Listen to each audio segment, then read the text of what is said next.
Have you tried to make that last mile design edit in an AI design tool like Claude Design, and you're either hitting a usage limit or the AI just refuses to do what you want? You tried prompting differently, switching tools, and now you're frustrated because you're burning tokens and time and you're no closer to done. Here's what I learned. The problem is not the tool. It's how you approach design with AI. In this video, I'm going to show you the exact 3-tool workflow I use for design. I'm going to show you the principle that tells you when to switch. And I'm going to show you how to diagnose your own AI design problems from now on. Once you understand this, you will never approach AI design the same way again. For the context, Claude Design was launched 2 days ago. I was using it to create a YouTube thumbnail. Before that, I only used it to create exactly one design system, one HTML draft, and attempted to create one thumbnail. But 3 iterations in, I was locked out. 3. I switched to Claude Chat and ChatGPT. Every iteration drifted. When I asked them to nail one detail, it would fix that detail and break 2 others. The face would get cropped. The text would shift. The composition I'd just approved would change. That's the story. Messier than most tutorials will show you. But the mess is the point. I ended up spending 15 minutes for something I could have finished in seconds if I just opened Photoshop. You may say, too bad you hit the usage limit. That's what I thought too. If I just had more credits, this wouldn't have happened. But would more credits have gotten me to the design I wanted? The answer is no. The usage cap wasn't the problem. It was just where the problem became visible. The real issue is something more fundamental, which is that language is not the best design medium. See, humans are visual animals. MIT Brain and cognitive sciences research has shown the brain can process an entire image in as little as 13 milliseconds, and roughly 30% of the cerebral cortex is devoted to visual processing. Compare that to 8% for touch and 3% for hearing. Vision is the first layer of perception, and it happens before language and logic. But most AI design tools live in the language layer. You describe, it generates. And in that translation, you're already losing the thing you were trying to say. I call this the translation tax. Every time you compress what you see into what you can say, you pay a cost. Open your last AI design conversation now and count how many of your prompts were trying to describe a visual feeling. The richer the visual judgment, the higher the tax. That gap between what you see and what you can say, that's the last mile problem. And no usage cap fix, no tool switch, no better prompt is going to close it. You have to work with this gap with tools you have. Claude Design, ChatGPT, and Canva or Adobe tools are fundamentally different. Think of it like 3 types of people you'd bring into a kitchen. Claude Design is the head chef with a big imagination. Give them a vague brief, something bold, something that pops, and they'll produce something you didn't even know you wanted. But they can't plate the same dish consistently twice. Every output is a new draw. It has no memory of what it just made. So when you say make the font a little bolder, it's not revising, it's starting over.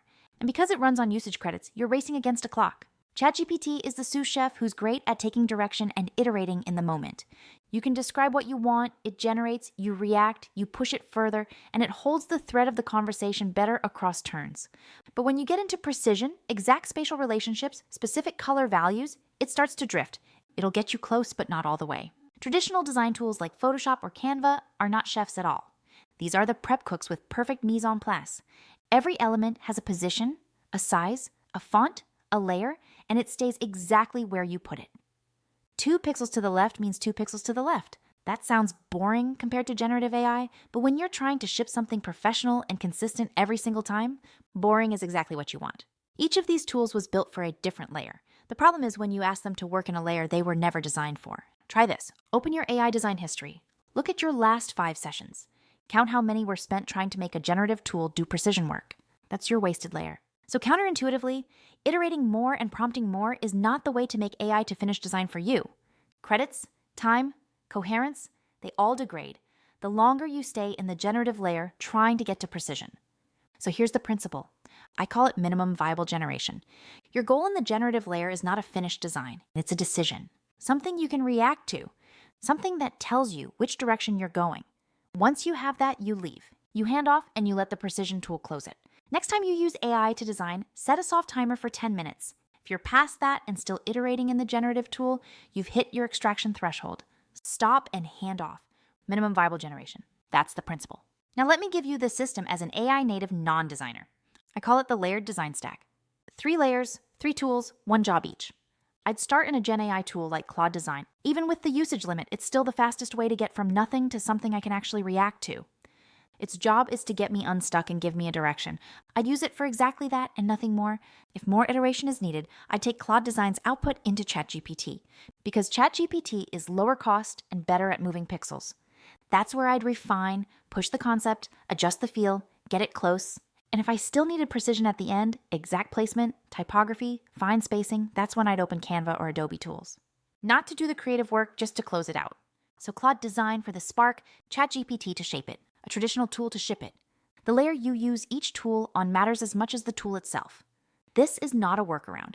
This is what a smart workflow looks like when you understand what each tool is actually built for. If there's one thing for you to take away, the tools are powerful, but knowing which layer to use them on is the actual skill. Knowing where each tool breaks down is what separates someone who's frustrated by AI from someone who's actually shipping with it. You didn't have a tool problem. You had a layer problem. And now you have 3 things to fix it: the translation tags to diagnose it, minimum viable generation to escape it, and the layered design stack to ship through it. And that's what AI native actually looks like in practice. Not a tool preference, but a way of thinking. If you watch until here, I'm Fergie, and I'm an AI native creator, and I also work in AI. If this video was useful, save it. Try the layered design stack on your next thumbnail and leave a comment to let me know. I want to see what you make.